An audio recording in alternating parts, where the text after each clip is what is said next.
开饭了，这会儿下起好大的雨啊，下雨了。家人们，开饭了，开饭了。然后这会儿马上又下雨了，下雨了。所以真的给这些毛孩子们喂食，每天要么就是太阳大，要么就是下大雨。这会儿雨已经下来了哈，毛孩子们又要淋湿了。快吃吧，赶紧吃，现在下雨了。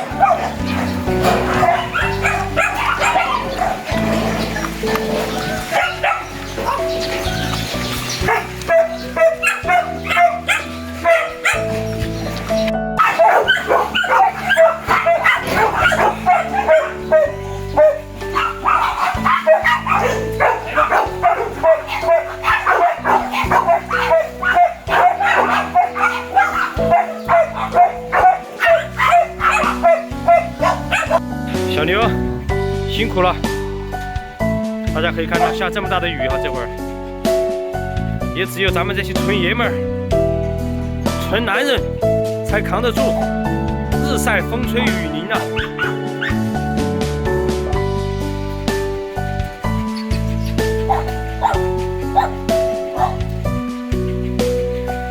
只有娜娜吃东西从来是不抬头的，吃饱了就走了。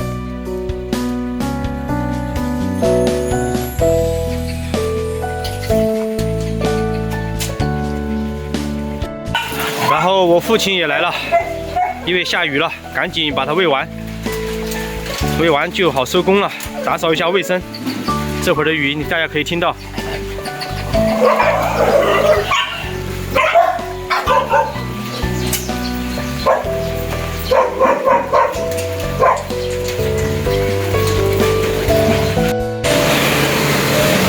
然后今天到兽药店来买这个驱虫的药了，家人们。